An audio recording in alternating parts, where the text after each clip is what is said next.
Hi everyone, it's me Angel. Welcome sa aking YouTube channel.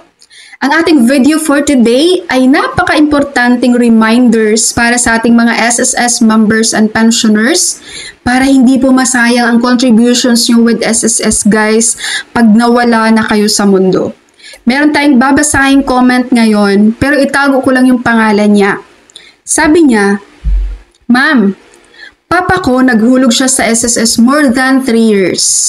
And now, dead na siya. No, patay na yung father niya.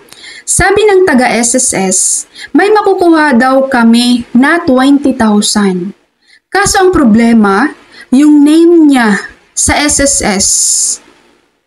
Tago ko lang yung pangalan ng tatay niya guys ha. Robleto instead of Rodrigo. Paano kaya yun?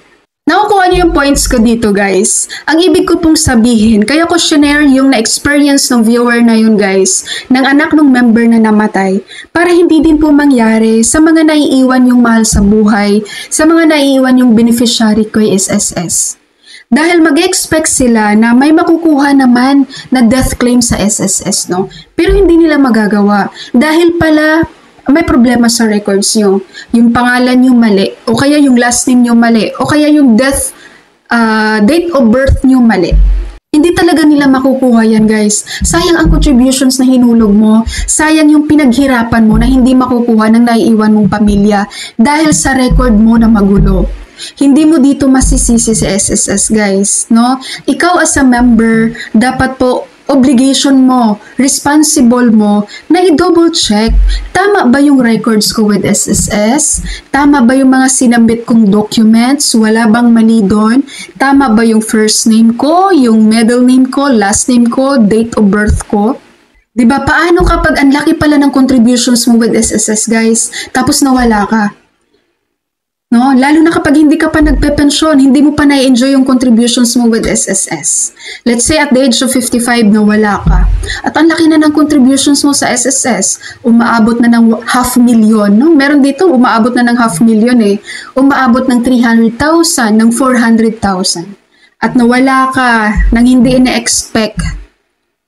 Akala ng family mo, ng naiwan mong beneficiary, may makukuha sila sa SSS. Yes, dapat may makukuha.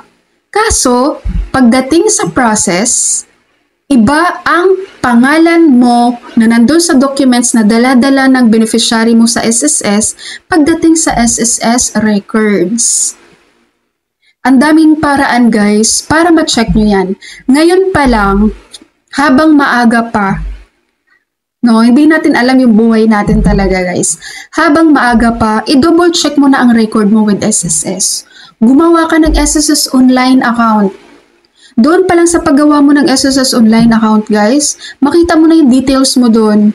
Complete name mo, sakto bang spelling, date of birth mo, tama ba, hindi ba nagkapalit-palit.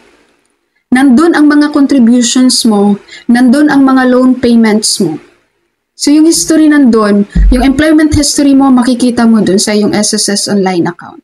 No, iwasan natin minsan guys magtamad-tamad. Minsan makakaramdam tayo ng tatamarin, di ba? Ayaw mong pumunta sa SSS, nakakatamad. Para sana i-check yung record mo. Ayaw mong gumawa ng SSS online, ay nakakatamad gumawa, no? Kung may pakialam ka sa pera na kino-contribute mo monthly with SSS guys, you have to make sure na yung records mo with SSS ay tama po. Wala pong mali. Ang dami ditong magre-reklamo minsan. Pahirapan naman ang pag-claim ng death claim sa SSS. Hindi po. Guys, sinasabi ko sa inyo, ang dami ditong mga member ni SSS na ang bilis lang ng process sa death claim. Minsan nga hindi pa umaabot yan ng 1 week eh. Approve na yan. Bakit? Maayos ang records. Walang problema sa records. Ang details na nasa documents versus sa record ni SSS, tama. Match, kumbaga. Eh yung iba dito, mamali pala yung pangalan ng tatay ko.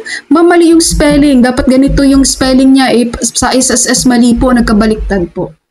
Okay po, mga SSS members natin dyan. Again, kung ayaw nyong masayang guys, yung contributions nyo na pinaghirapan nyo sa SSS, ngayon pa lang, i-double check nyo na yung pangalan nyo personal details nyo kung tama yung record sa SSS versus sa mga documents na meron po kayo. Huwag nyo nang pahirapan guys, yung mga maiiwan yung beneficiary. Kawawa ang mga yan pabalik-balik sa SSS para lang ibigay yung mga supporting documents, ayusin yung records mo. Samantala nung buhay ka pa, dapat ikaw ang nag-aayos yan. Dapat mini-make sure mo na tama yung mga details mo sa SSS. Okay? SSS members? Advice ko sa inyo yan guys, huwag niyong baliwalain yan. Napaka-importante talaga yan. Okay, that's all for my video for today. Thank you so much for watching everyone. God bless you all.